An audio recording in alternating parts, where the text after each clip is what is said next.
This is the first of 5 cases where cops decided race was a good enough reason to kill a black man. First, on October 26, 2020 in West Philadelphia, a mental health crisis became a death sentence. Walter Wallace Jr., a 27-year-old black father of 8, was experiencing a bipolar episode when Philadelphia police officers arrived at his family's Locust Street home. This wasn't their first visit that day. Police had responded to the Wallace family home 3 times due to domestic disturbance calls, with his sister specifically requesting medical assistance, noting his mental health crisis. But things escalated rather quickly. What's going on? Put the knife down. Put the knife down now!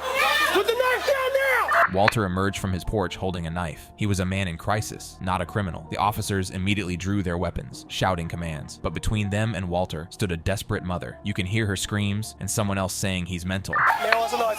Put the knife down now! Put the knife down now! Put the knife down now! Put the knife down! Put the knife down! Back up! Back up! Back up! Back up! Man, back up! Man! Man, back up, man! Kathy Wallace followed her son into the street, grabbing at him, positioning herself between him and the officers. But her pleas fell on deaf ears. Walter never got closer than 15 feet from the officers. Each officer fired approximately 7 rounds, striking Wallace in the shoulder and chest, causing him to fall face down. Put the knife down! Put the knife down! No. Put the knife.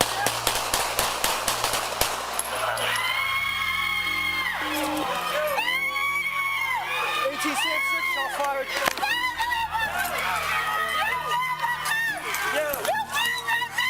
Stop! Please stop! Back up!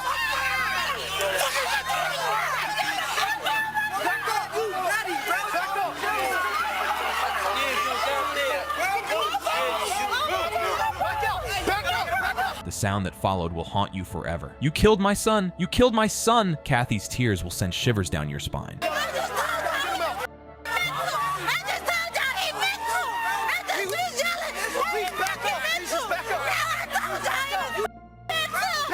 Neither officer carried a taser, despite department policies. Walter's father would later question why non-lethal options weren't used. Why, when faced with a man in a mental health crisis, was the immediate response lethal force? I would like to see justice done for what they did to my son. I wouldn't wish this on no one's child at all.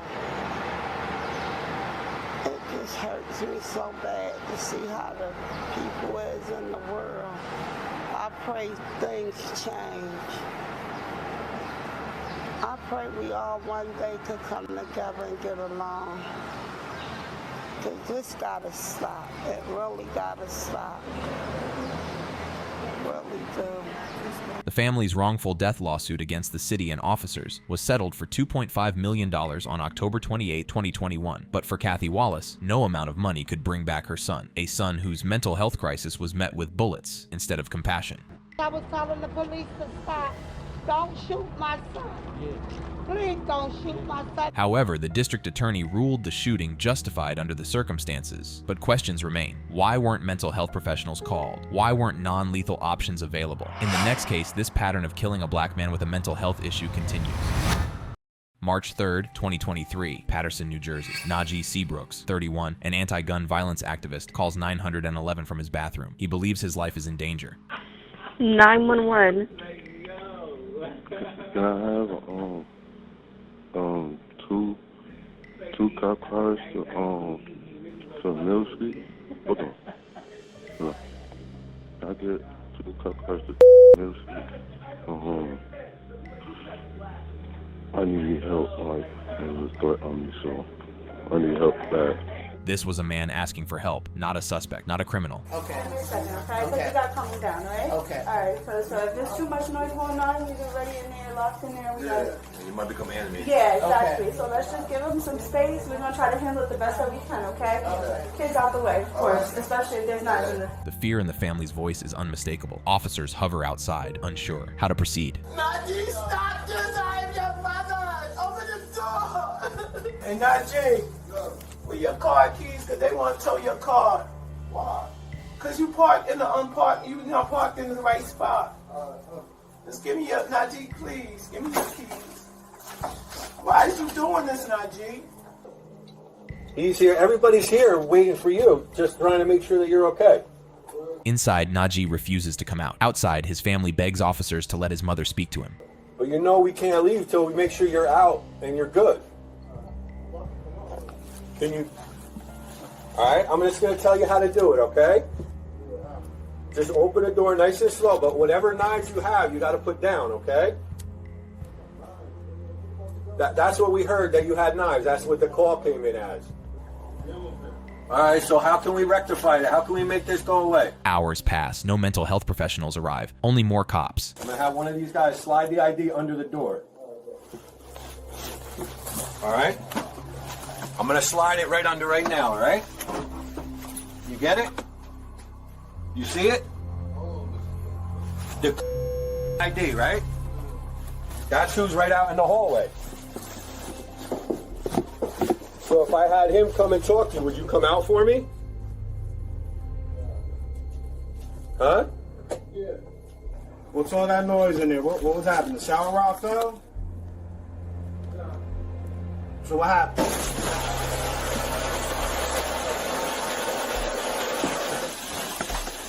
Amanda's keeping that and she's still, alright? Amanda, come out of the fight here, okay? You see him?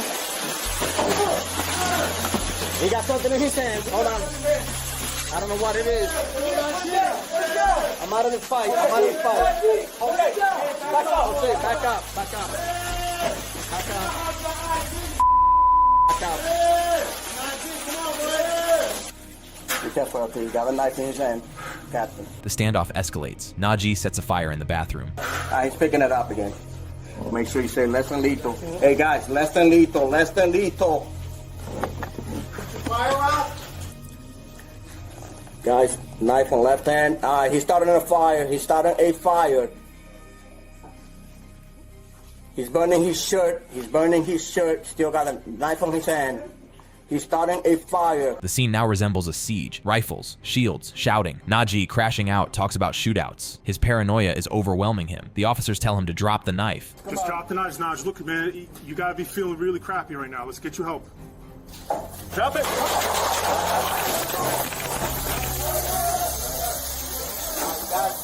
And just like that, shots are fired and it turns into a commotion. Cuff him, cuff him. Just there, just there. Right on the head. Watch the knife. Everybody good. Everybody good. We're good. We're good. And that was it. Najee Seabrooks was dead. The official story, police claim Najee lunged at them with a knife. The unanswered question, why was a mother's plea, "I am your mother," not enough? Patricia Seabrooks lost her son not to the streets, but to the system. The haunting truth remains. 5 hours, dozens of officers, no mental health counselor, and a grieving mother who will never get her son back. Next, a traffic stop turns very deadly. On April 11th, 2021, Brooklyn Center, Minnesota. A routine Sunday afternoon became a mother's nightmare. Katie Wright was going about her day when her phone rang. Her 20-year-old son, Dante, was calling from his car during what seemed like a simple traffic stop. The primary reasons for the stop were expired vehicle registration and an air freshener hanging from the rearview mirror. He called me and he said, Mom, I've just been pulled over. I said, for what? They said they pulled me over because I had air fresheners hanging in the rearview mirror. Something as mundane as air fresheners would become the catalyst for an unthinkable tragedy. Katie, like any caring mother, tried to help. She told Dante to take down the air fresheners and offered to speak with the officers about insurance information. But what happened next would haunt her forever.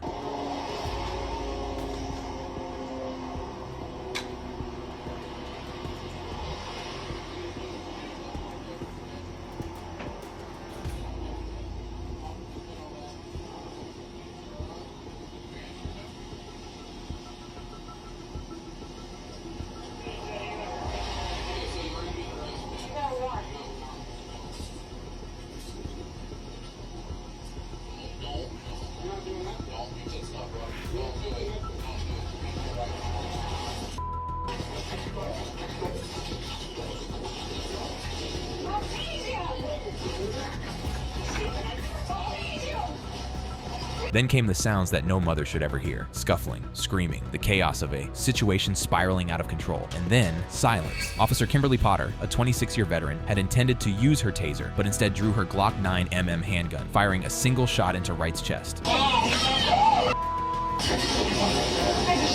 But Katie didn't know about the mistake yet. All she knew was that her baby was gone. The fear, the trauma. I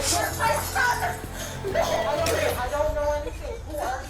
I am Katie Bryant, his mom. I want to see you now. Please. Please, I'm 20. When Katie rushed to the scene, body cam footage captured her arriving in absolute devastation, her tears cries echoing through the street where her son had crashed after being shot. I don't know what's going on. I know what's going on. He faced that wagon. Ma'am, I'm going to get you somebody to talk to. I'm going to get you someone to talk to. Okay? But I just can't have you going over there right now, okay? Ma'am, my name is Mark. My name is Mark. What is your name? Can I have you sit on the right show? You guys shot him. Why? I don't know. I wasn't here. Why? Because he had a warrant? Are you fucking serious? I was here. I watched it. I wasn't here. No. Where's the girl that was in the car with him? You guys made her hang up Facebook Live so you could kill my son. That's pretty pathetic. What is your name? What is your name? My name is Katie Bryant. My son's name is Dante Wright. You guys already know that. I don't. Katie Bryant. It was a high-speed chase? Bryant? How? And then what's your son's name? Dante Wright. It was not a high-speed chase. You guys shot him in a pullover traffic. You guys, yeah, you did. He was laying in his front seat dead. His girlfriend Facebooked me. How did his car get smashed? Dante Wright. Right? Is it W-R-I-G-H-T? W-I-G-H-T. Okay. Is it Katie? Yeah. Bryant. Yeah. All right. Just wait a second here, ma'am. This officer's mistake had cost Katie her child. Brooklyn Center Police Department had a documented history of racial profiling, with black residents reporting frequent stops for minor issues. Stacy Osa-Jeed, a 24-year-old black woman, told The Guardian, "This is nothing new. It's been ongoing. It's always like this." My son was an amazing, loving kid. He had a big heart. He loved basketball. He had a 2-year-old son that's not going to be able to play basketball with him. He had sisters and brothers that he loved so much. He was an uncle, a grandson. He had a smile that would light up the room. It was so big and bright, and he was amazing, and he's my son, and he's never he just had his whole life taken away from him. We had our hearts pulled out of our chest. He was my baby. Potter was convicted on both first and second-degree manslaughter charges, but served only 16 months of a 2-year sentence. The Wright family received a $3.25 million settlement from Brooklyn Center, the third-largest civil rights settlement in Minnesota history. I cannot accept that. I lost my son. He's never coming back. I can't accept that. A mistake that doesn't even sound right. You know, this officer that's been on the force for 26 years. I can't accept that. But no amount of money could fill the void in Katie Wright's heart, a void created by air fresheners and a mistake that cost her son his life. In the next case, the police randomly shoot a man trying to make a living. Hey, bro! On July 5th, 2016, Baton Rouge, Louisiana, outside the Triple S Food Mart where a father trying to make an honest living would breathe his last. The body camera footage from that night is difficult to watch. Officers Blaine Salamone and Howie Lake II responded to a report of a man with a gun threatening someone. What followed was an escalation that ended with Sterling pinned to the ground and shot 6 times at point-blank range. Excuse me, ma'am. Do me a favor, put your hands on that car right quick. What? Stop. About to look, Stop. What you talking about? Put your hands on the car right quick, bro. Don't move, bro. Stop. What? I'm saying what I did. Don't fucking move. I'll shoot your fucking ass. Hey, bro, put your fucking hands on the car. Put your fucking hands on the car. The aggression in the officers' voices is crazy. The escalation is immediate, but things take a turn for the worst. Hey, bro, you fucking move, I swear to God. Fucking go for the gun. Get on the ground! Just like that, a life lost. 1619, shots fired, shots fired.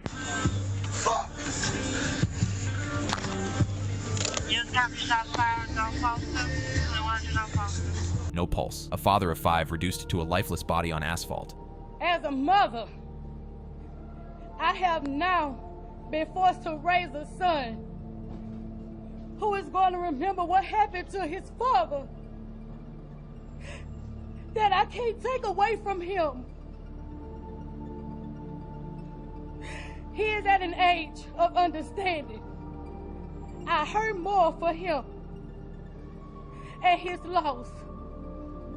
As a parent, one of the greatest fears is to see your child hurt and knowing there's nothing you can do. There's nothing she can do but reminisce of a past that was and future that will never be. Alton Sterling, regardless if you knew him or not, he is not what the mass media is making him out to be.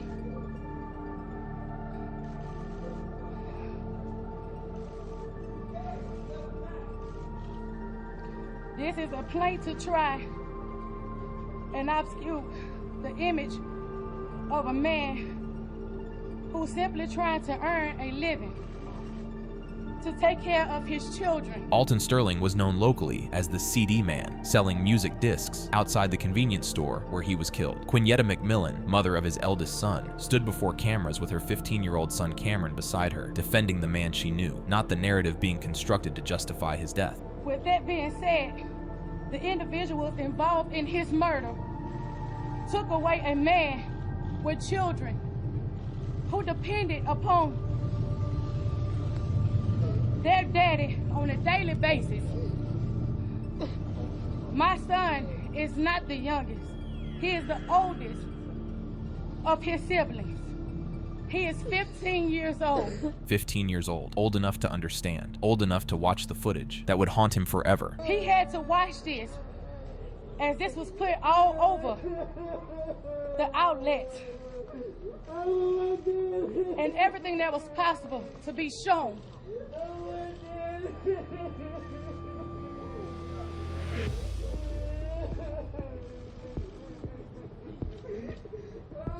As some may know, Alton sold CDs and was doing just that, not bothering anyone, and had the consent of the store owners as well. Nothing she could do. The helplessness of a mother watching her child's father being killed, then having to explain to her son why his daddy wasn't coming home. I, for one, will not rest or not allow him to be swept in the dirt.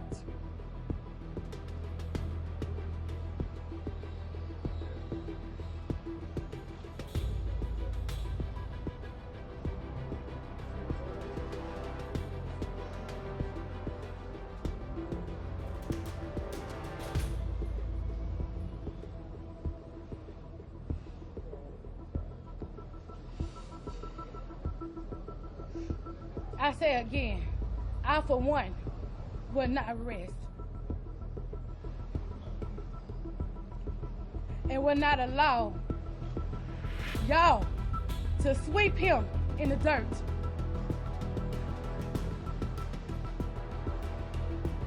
Until the adequate punishment is served to all parties involved. But adequate punishment never came. Federal and state investigations cleared the officers of criminal charges, citing justifiable force. Officer Salamoni was fired for policy violations, but later had his termination overturned. The family eventually accepted a $4.5 million settlement in 2021, but money cannot heal the trauma of a teenage boy who watched his father's death broadcast to the world. Now, if we could reflect on the measure of a man, it should not be judged on his past,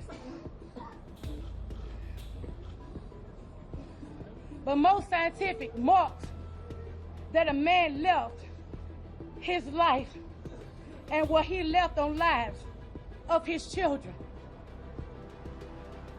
As this video has been shared across the world, you will see with your own eyes how he was handled unjustly and killed without regard for the lives that he helped raise. And finally, a son cries out for his mother as officers literally beat him to death. What Watch out, watch out! Watch out. On January 7th, 2023, Memphis, Tennessee, a group of policemen decided to kill a young boy. All my son was trying to do was get home. That's all he tried to do, was come home. Home, such a simple word, such a basic human desire. Tyre Nichols was just trying to get home to his mother when Memphis officers pulled him over for alleged reckless driving, though no evidence ever proved this claim. Damn, I didn't do anything. Hey, I didn't turn your ass around. All right. Hold the ground. Hey, you don't do that, okay? Get on the fucking ground. Get on the ground. I think you changed your ass. All right, I'm on the ground. Lay down. That's all. Lay down. Please get on the ground. I think you changed you. Get on the ground. Lay down. One. Now. All right. Okay. All right. Break your shit. Okay, dude. Damn. Turn the fuck around. Put your fucking hands on your back.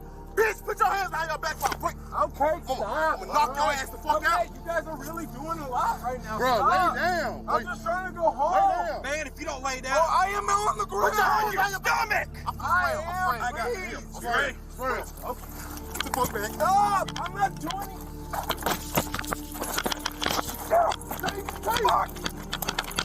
Please. Oh, shit. The 29-year-old FedEx worker and aspiring photographer was dragged from his car, pepper sprayed, and tasered by 5 officers from the now disbanded Scorpion unit. Terrified, Tyre broke free and ran toward his mother's house just 80 yards away. 2938, we're at Rains and Ross. Taser was deployed. Suspect is running down Ross. Even as dispatch was updated, the brutality escalated. The chase was on, but Tyre was not running to escape the law. He was running toward the one person he knew could protect him, his mother, as shown in this CCTV. When the officers caught him, the violence turned horrific. In a span of minutes, Tyre was given more than 70 conflicting commands, impossible to follow, shouted over one another, and gutted with fists, boots, and batons. Give me your hand. Give me your hand. You might get sprayed again. Hey. Hey, Mike, give me hey, bro. Watch out. Give me your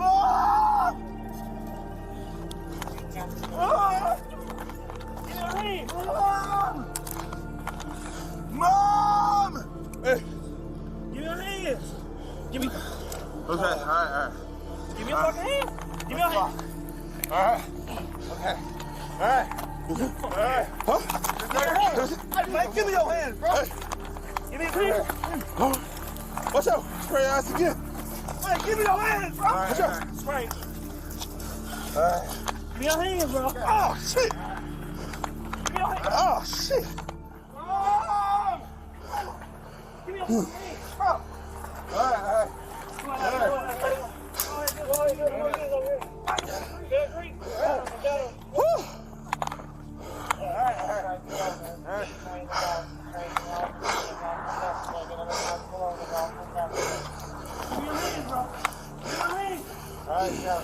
Give me your hand. Give me your fucking hand. Give me your hand. Oh.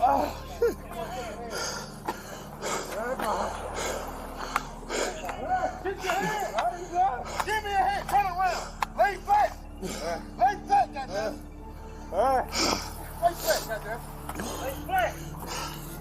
Lay flat. Lay flat. Lay flat, goddamn. Shit.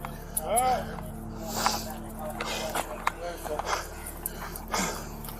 Oh. Give me a fucking. Hey, I'm a sissy. Give me a motherfucking hands. Watch out. I'm gonna baton the fuck out you. Hit the fucking hands. The footage is unbearable. Officers scream for him to comply while beating him so severely that compliance is physically impossible. Tyre's words cut through the chaos. He cried out for the only person who mattered in that moment. Mom, Mom. Give me your hand. Give me your hand. You might get sprayed again. Hey. Hey, Mike. Give me your hand, bro. Watch out. Watch out.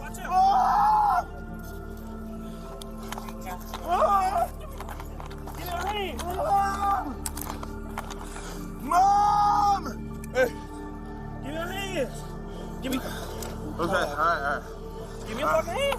Give me your hand. The officer's commands are contradictory, impossible to follow. How do you give your hands when you're being beaten with batons? How do you comply when compliance itself becomes impossible? Let me tell you what he was in that video. He was defenseless the entire time. He was a human piñata for those police officers. It was an unadulterated, unabashed, nonstop beating of this young boy for 3 minutes. A human piñata. The dehumanization is complete. Tyre died 3 days later from brain injuries and organ failure. All his mom could do was cry. He's perfect, okay? Nobody.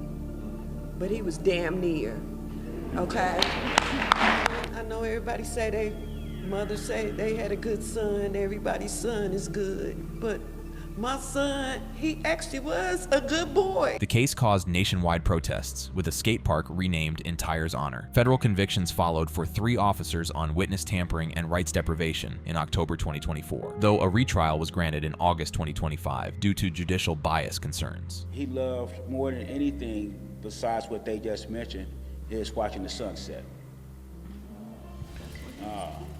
Every day at lunch, if he didn't come home for lunch, he was at Shelby Farms watching the sunset, taking pictures. That was his passion. A young man who loved sunsets, who took photographs, who was trying to get home to his mother, beaten to death less than 80 yards from safety, crying out for the one person who couldn't save him. A Department of Justice investigation found patterns of excessive force and discrimination against black residents in the Memphis Police Department, but that systemic acknowledgement came too late for Tyre and his mother. 5 mothers, 5 sons, 5 tragedies that expose the brutal reality of policing in America. Thanks for watching. Check out all our content by clicking on the screen.